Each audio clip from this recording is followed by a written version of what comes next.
Un tiempo después, sucedió lo siguiente. Nabot, el jezreelita, tenía un viñedo en Jezreel, el cual colindaba con el palacio de Acab, rey de Samaria. Este dijo a Nabot: «Dame tu viñedo para hacerme una huerta de hortalizas, ya que está tan cerca de mi palacio. A cambio de él te daré un viñedo mejor, o si lo prefieres, te pagaré lo que valga». Pero Nabot le respondió: «El Señor me libre de venderle a usted lo que heredé de mis antepasados». Acab se fue a su casa deprimido y malhumorado, porque Nabot, el jezreelita, le había dicho: «No puedo cederle a usted lo que heredé de mis antepasados». De modo que se acostó de cara a la pared, y no quiso comer. Su esposa Jezabel entró y le preguntó: «¿Por qué estás tan angustiado que ni comer quieres?». «Porque le dije a Nabot, el jezreelita, que me vendiera su viñedo, o que si lo prefería, se lo cambiaría por otro. Pero él se negó». Ante esto, su esposa Jezabel le dijo: «¿Y no eres tú quien manda en Israel? Levántate y come, que te hará bien. Yo te conseguiré el viñedo del tal Nabot». De inmediato escribió cartas en nombre de Acab, puso en ellas el sello del rey, y las envió a los jefes y nobles que vivían en la ciudad de Nabot. En las cartas decía: «Decreten un día de ayuno, y den a Nabot un lugar prominente en la asamblea del pueblo. Pongan frente a él a 2 hombres perversos, y háganlos testificar que él ha maldecido tanto a Dios como al rey. Luego sáquenlo, y mátenlo a pedradas». Los jefes y nobles que vivían en esa ciudad acataron lo que Jezabel había ordenado en sus cartas. Decretaron un día de ayuno, y le dieron a Nabot un lugar prominente en la asamblea. Llegaron los 2 hombres perversos, se sentaron frente a él, y lo acusaron ante el pueblo diciendo: «Nabot ha maldecido a Dios y al rey». Como resultado, la gente lo llevó fuera de la ciudad, y lo mató a pedradas. Entonces le informaron a Jezabel: «Nabot ha sido apedreado y está muerto». Tan pronto como Jezabel se enteró de que Nabot había muerto a pedradas, dijo a Acab: «Vamos, toma posesión del viñedo que Nabot, el jezreelita, se negó a venderte. Ya no vive, está muerto». Cuando Acab se enteró de que Nabot había muerto, fue a tomar posesión del viñedo. Entonces la palabra del Señor vino a Elías el tisbita, y le dio este mensaje: «Ve a encontrarte con Acab, rey de Israel, que gobierna en Samaria. En este momento se encuentra en el viñedo de Nabot, tomando posesión de éste. Dile que así dice el Señor: no has asesinado a un hombre y encima te has adueñado de su propiedad. Luego dile que así también dice el Señor: en el mismo lugar donde los perros lamieron la sangre de Nabot, lamerán también tu propia sangre». Acab respondió a Elías: «Mi enemigo, ¿así que me has encontrado?». «Sí», contestó Elías, «te he encontrado porque te has vendido para hacer lo que ofende al Señor. Y él ahora te dice: voy a enviarte una desgracia. Acabaré contigo, y entre tus descendientes en Israel, exterminaré hasta el último varón, esclavo o libre. Haré con tu familia lo mismo que hice con la de Jeroboam, hijo de Nabat, y con la de Basá, hijo de Ahías, porque has provocado mi ira, y has hecho que Israel peque. Y en cuanto a Jezabel, el Señor dice: los perros se la comerán junto al muro de Jezreel. También a los familiares de Acab que mueran en la ciudad se los comerán los perros, y a los que mueran en el campo se los comerán las aves del cielo. Nunca hubo nadie como Acab que, animado por Jezabel su esposa, se prestara para hacer lo malo ante los ojos del Señor. Su conducta fue repugnante, pues siguió a los ídolos, como lo habían hecho los amorreos, a quienes el Señor expulsó de la presencia de Israel. Cuando Acab escuchó estas palabras, se rasgó las vestiduras, se vistió de luto y ayunó. Dormía vestido así y andaba deprimido. Entonces la palabra del Señor vino a Elías el tisbita, y le dio este mensaje: ¿has notado cómo Acab se ha humillado ante mí? Por cuanto se ha humillado, no enviaré esta desgracia mientras él viva, sino que la enviaré a su familia durante el reinado de su hijo.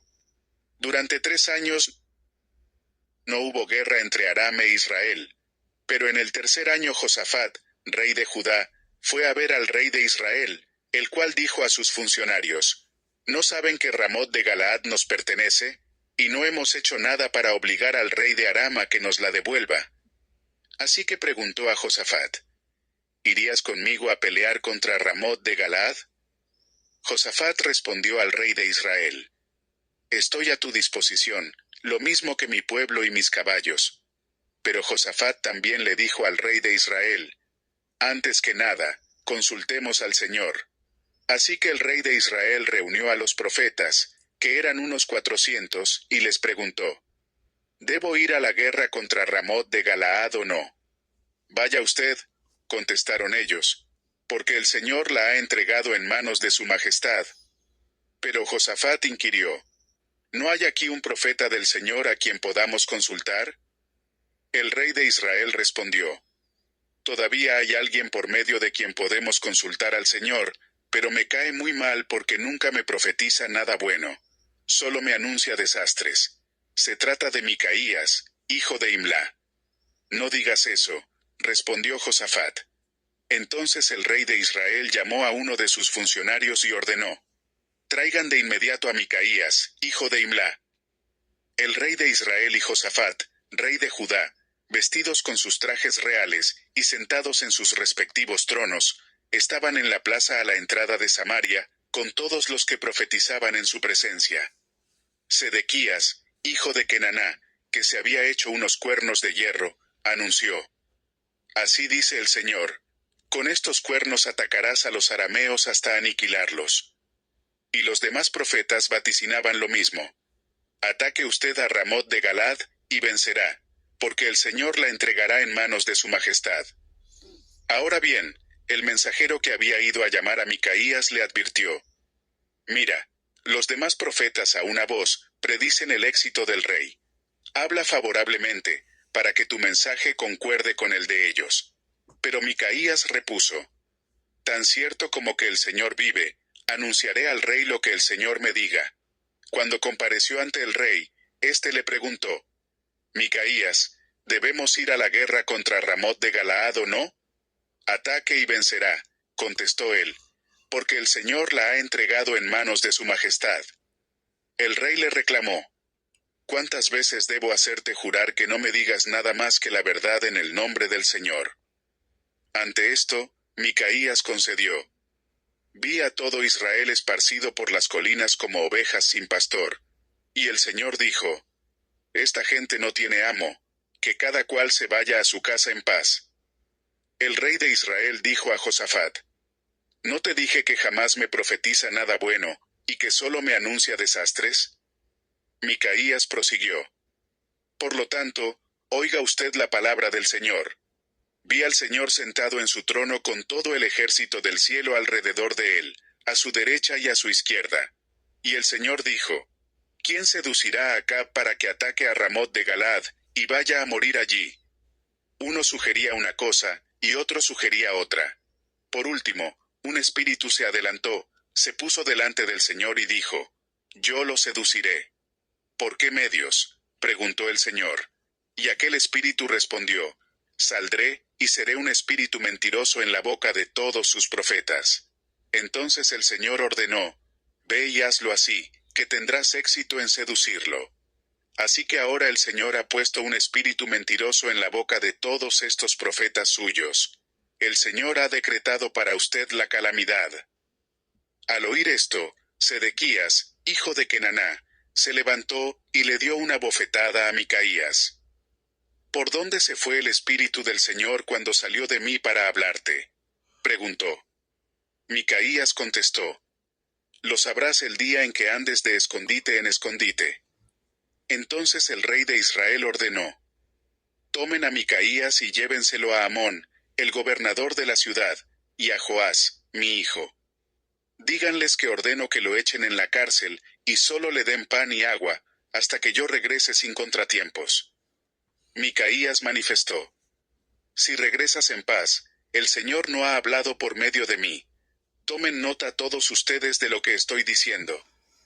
El rey de Israel y Josafat, rey de Judá, marcharon juntos contra Ramot de Galaad.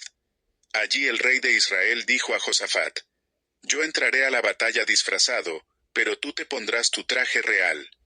Así que el rey de Israel se disfrazó, y entró al combate. Pero el rey de Aram había ordenado a sus 32 comandantes de los carros de combate: no luchen contra nadie, grande o pequeño, salvo contra el rey de Israel. Cuando los comandantes de los carros vieron a Josafat, pensaron: sin duda, este es el rey de Israel. Así que se volvieron para atacarlo. Pero Josafat gritó. Entonces los comandantes de los carros vieron que no era el rey de Israel, y dejaron de perseguirlo. Sin embargo, alguien disparó su arco al azar, e hirió al rey de Israel entre las piezas de su armadura. El rey ordenó al que conducía su carro: da la vuelta y sácame del campo de batalla, pues me han herido. Todo el día arreció la batalla, y al rey se le mantuvo de pie en su carro, frente a los arameos. Pero la sangre de su herida no dejaba de correr por el piso del carro. Esa misma tarde Acab murió. Ya se ponía el sol cuando por todo el ejército se difundió un clamor: cada hombre a su ciudad, todo el mundo a su tierra. Así que el rey murió, y fue llevado a Samaria, donde lo sepultaron.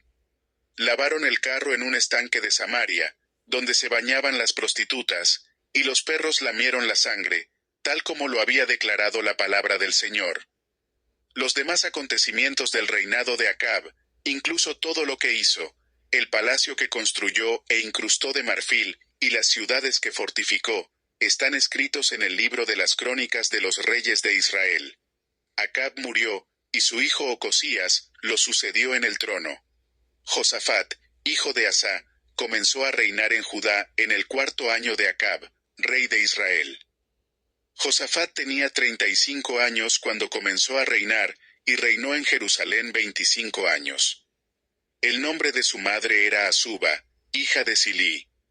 Siguió el buen ejemplo de su padre Asá, y nunca se desvió de él, sino que hizo lo que agrada al Señor. Sin embargo, no se quitaron los altares paganos, de modo que el pueblo siguió ofreciendo allí sacrificios e incienso quemado. Josafat también vivió en paz con el rey de Israel. Los demás acontecimientos del reinado de Josafat, lo que llevó a cabo y sus proezas militares, están escritos en el libro de las crónicas de los reyes de Judá. Libró la tierra del resto de los hombres que practicaban la prostitución en los santuarios, los cuales se habían quedado allí incluso después del reinado de su padre Asá. En aquel tiempo no había rey en Edom, sino que gobernaba un regente. Por esos días Josafat construyó una flota mercante para ir a Ofir por oro, pero nunca llegaron a zarpar, pues naufragaron en Esión-Geber.